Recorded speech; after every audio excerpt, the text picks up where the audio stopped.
Hello and welcome to the studio. My name is Orla and I'm an artist and illustrator making work inspired by my love for nature and for being outside. This video is a studio vlog spanning several days of work this week. I've been so full of energy since the sun has come back, and it's been a really productive and creatively charged few sessions after what felt like a couple of stuck weeks. We've got so many different things, from making a sketchbook to making exploratory works on paper. And in amongst all of that, I'll be sharing some different thoughts and reflections on pulling emotions into all of these different things that I'm working on, and how I've been really focusing on translating and capturing what I'm feeling out onto the page.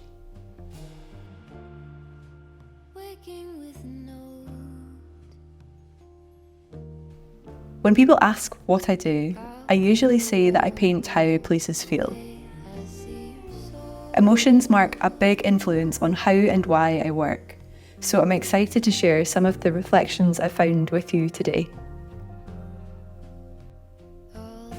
In this video, I'll be distilling some of my top tips for using various creative tools to express emotion in your painting. And if you'd like to know even more about how I use emotion through colour and mark making with more intention, I've got an entire tutorial over on my Patreon page, Outdoor Sketchbook Collective.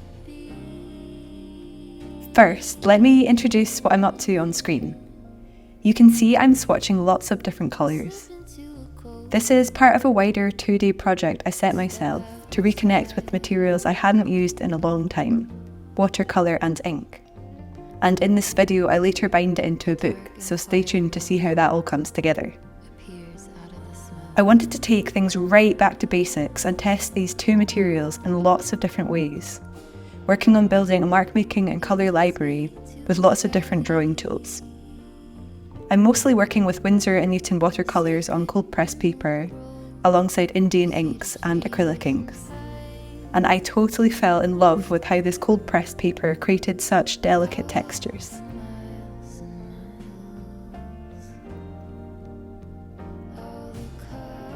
I think this kind of testing and play lies at the heart of painting emotions, painting emotionally, and being able to paint intuitively. After lots of colour swatching, I wanted to test these materials in amongst my usual go-tos, my soft pastels, the oil pastels and acrylics, to name a few.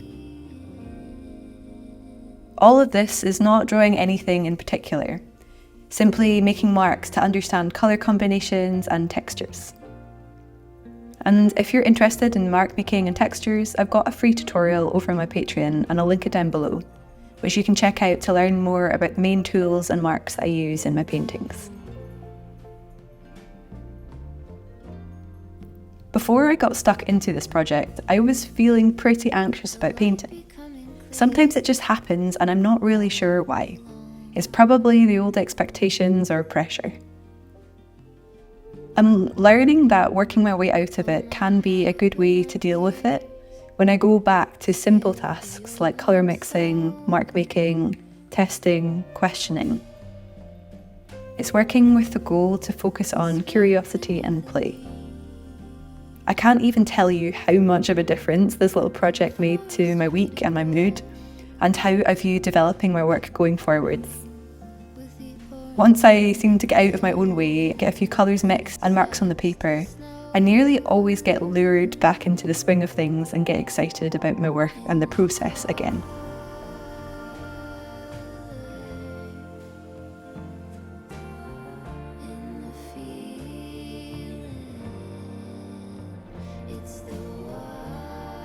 Being able to translate emotions freely has come much more naturally in final paintings, when I have a really good understanding of my tools, how I move, what they can do, how they work together, also how it feels to use my materials. I rarely use things that I don't enjoy, because I want to love what I do when I'm working. I think finding materials and tools that give you a sense of wonder when you're literally just making blobs on a page is a sign you're onto a winner, and it's probably something worth exploring further. You can worry later how you'll implement it in the work, which will probably reveal itself through more trial, error and play anyway. I really can't recommend taking things back to basics enough if you're wanting to feel more grounded in what you're using. I've been painting for years, and I think this is something that I should probably start to do as a check-in several times across the year.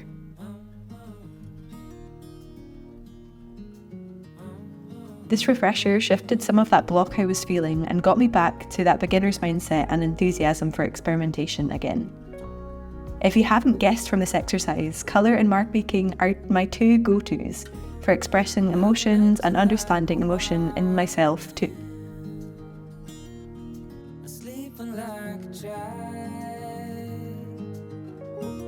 So luminous and vibrant, I'm always in bloom for you.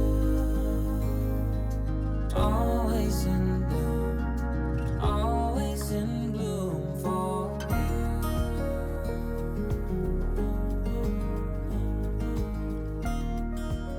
As I'm working away on these pages, certain colours are starting to get picked out almost subconsciously. Everything that I'm working on this week is responding to an artist residency I took part in last summer. I'll pop a link to the videos I made to document that incredible experience on screen here. The residency was a snorkeling artist residency, exploring the protected underwater ecosystems and habitats of Argyll on Scotland's west coast. That experience is probably influencing what's coming into the page a little bit here too. I've been reflecting a lot on the things that I saw and the sensations of being suspended and held in the water. It was one of the most meditative things I've ever done, and when in the water, all my senses felt really heightened, and I feel like after days of snorkeling, I could really see and become aware of so much more pattern, texture, and colour around me. One thing that drew me back to sampling was a quest for translucent, yet bold and highly pigmented colour.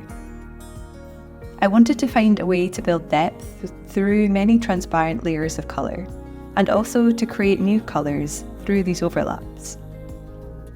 This kind of consideration of material and medium can lend itself to building emotion into the work simply by how heavy or light, thickly or thinly something is applied. If you're wanting to bring more intentional emotion into your work, you might find something there through material opacity and consideration of weight.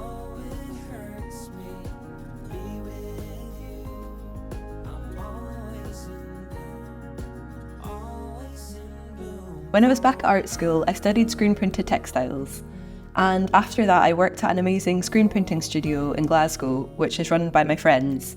It's called Print Clan, so if you are in Scotland, definitely go and check out their space.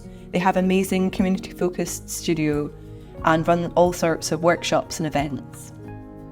But, shameless plug for my mates aside, we did a lot of stencil printing with beginner printers there, and it's still one of my favourite processes.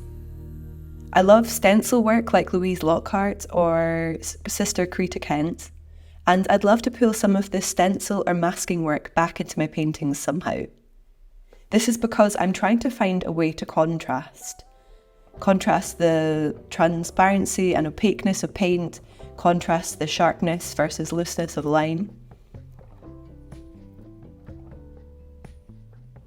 I decided to try and give masking fluid a whirl in this experimentation session and see how it might help me come up with some kind of stencil effect without having to directly screen print on the paper or canvas.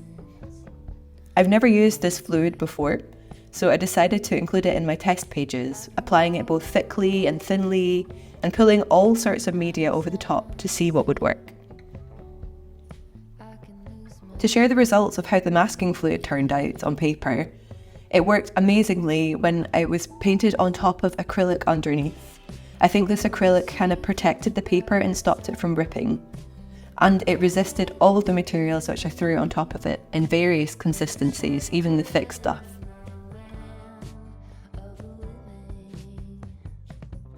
It definitely ripped up the paper when it was just watercolour paint as a base, so I know not to use it when I need full control over the line work or texture there.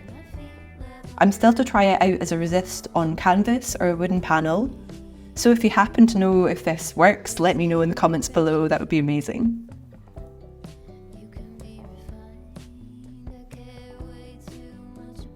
Once all the pages were dry, I decided to make them into a sketchbook rather than having them loose leaf. I like to do both, but in this instance, I wanted to contain them in one book, as it might help me focus the direction of my paintings moving forwards if they were all within the one kind of volume. Now, I'm no bookbinder, so please don't watch this as a firm how-to for how to bind a book. I'm sure there's amazing people here on YouTube which can teach you very well. I'm probably going to be doing it the wrong way. So all I can say is that I'm using a bookbinding bone to crease the edges, and I've used a waxed cotton thread to stitch it together with a bookbinding needle.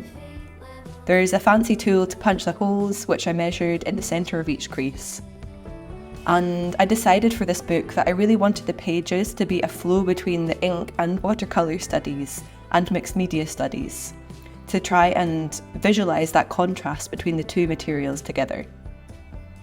I think the way the pages bounce off each other will hopefully guide some of that variation back into the paintings when I'm looking at this book for inspiration.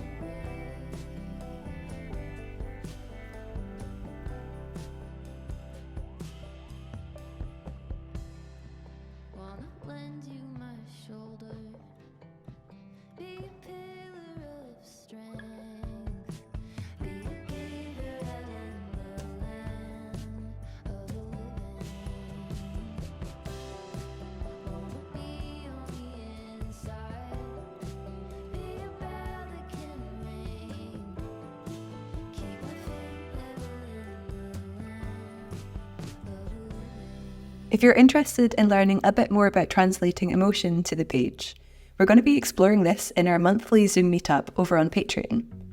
We'll be blending emotionally led ways of working with literal references to build partially abstract landscapes. The sessions are also a time just to have a cuppa and a chat and connect in real time. So if you're watching at the time of upload, it's this Saturday, the 23rd of March at 10 AM UK time. These meetups are always recorded, so you can replay or watch back at another time.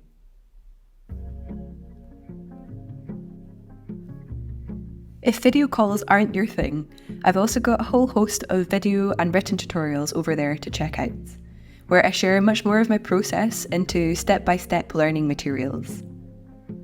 At the moment, I'm creating a bank of tutorials which document the process of creating a body of work from start to finish, to share the nitty-gritty details of what goes into creating a body of work for me.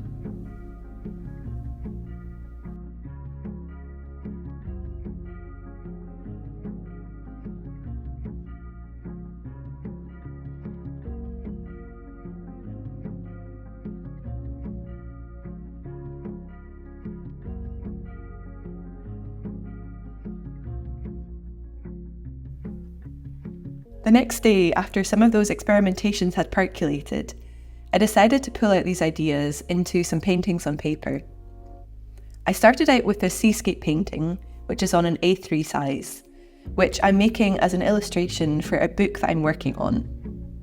It's a self-initiated project and will be a collection of creative activities that you can do to connect with your coastline and coastal environments. It's still in the early stages, so I'm telling you about it so that I hold myself accountable. They're all going to be various activities inspired by my own favourite processes and practice working outdoors, and I'm really excited to see how it all comes together. I'm a really big believer in making the type of work that you'd love to be hired for, so I decided to jump into this passion project, which will be meaningful for me to make, and it'll get me to illustrate new subject matter and have a go at more analogue illustrations after a lot of digital work this year. I've found a real love for projects that bridge education, art and nature access, so I'm working towards more projects in my folio that highlight this. I'm thinking about offering the book when it's complete to pre-order, so let me know in the comments if you might be interested in a copy yourself. I'm hoping to get it ready for a group exhibition in April, which is going to be held at the Alchemy Experiment in Glasgow. The exhibition is work from all of the artists who attended last year's Snorkeling Artist Residency, and I'm really excited to see everyone's responses across lots of different materials and mediums to that coastal environment and the residency experience in general. I'll pop the dates down below if you're interested in coming.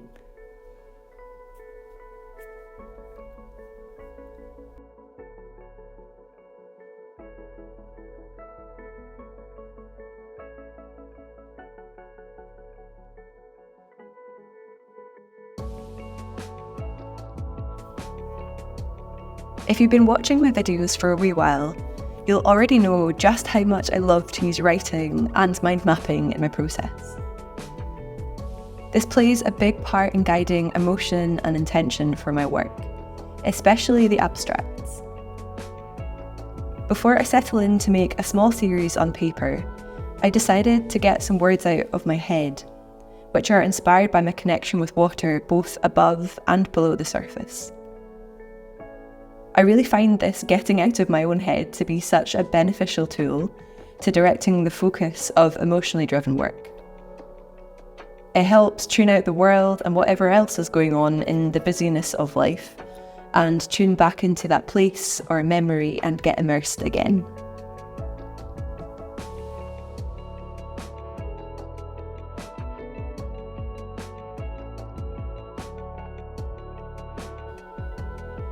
After I was happy with the illustration, I decided to lean back into some abstracts, working again on this handmade carry paper. I used this in my last video and really loved how it worked with much thinner paint. As I've been researching lots about underwater ecosystems in my sketchbooks, I wanted to try create these abstracts almost as worlds. I usually work edge to edge, but wondered what would happen if the drawing stayed central and almost circular. These studies have been made with the focus on emotional responses to underwater environments, choosing marks and colours to express these experiences. They were also a technical study of translucent layers to learn how the materials would build in a more delicate and gentle way and create new colours when I layered them on top of one another.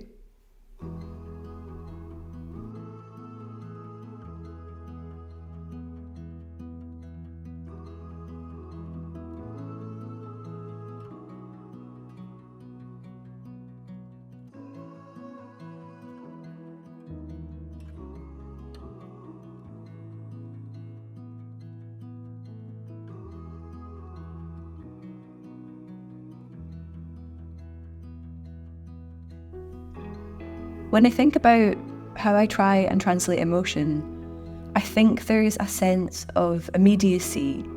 It's about trying to become aware of what you're feeling and get that down on the page as immediately and naturally as possible. I think with that, there comes an element of speed. Hopefully not in a kind of frantic way. And I think to try and avoid some of that more negative intensity, it's really good to practice drawing at speed. I love to practice this kind of immediate way of drawing by drawing from videos. Recently in my sketchbooks, I've been doing an awful lot of sketching to videos that other divers and snorkelers have captured. There's some seriously amazing footage of underwater landscapes on Instagram, so I've been watching an awful lot of videos like that and drawing to them in real time to get that sense of movement of the water, but also to practice that relationship between my eye and my hand and the speed at which I can draw. I think that that is a really transferable skill, even though it's practicing analytical drawing skills. It's also practicing that speed and directness of eye to page, which you need, I think, when you are exploring emotions in your work.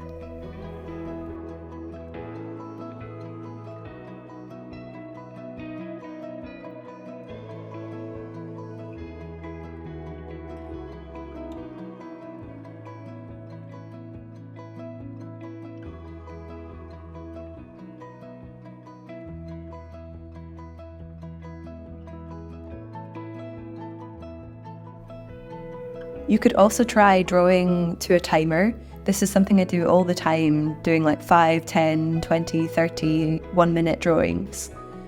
And again, this is going to really strengthen your drawing muscle so that when you go to do emotionally focused work, you're already pretty comfortable drawing quickly.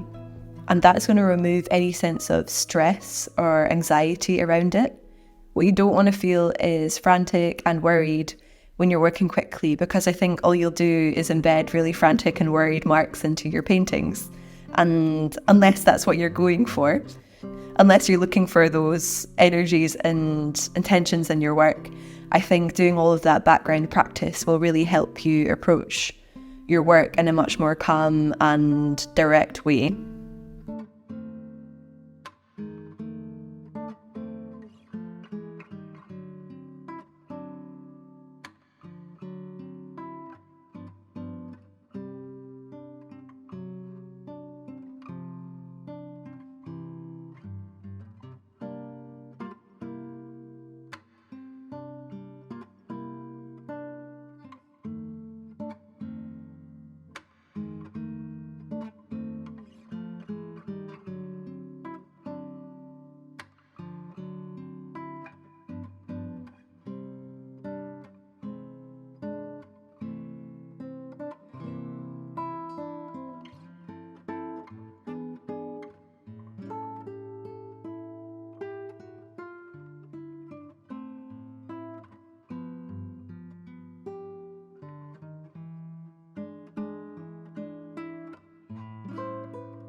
To wrap up this video, I would love to just say a huge thank you and let you know what's happening in the next video.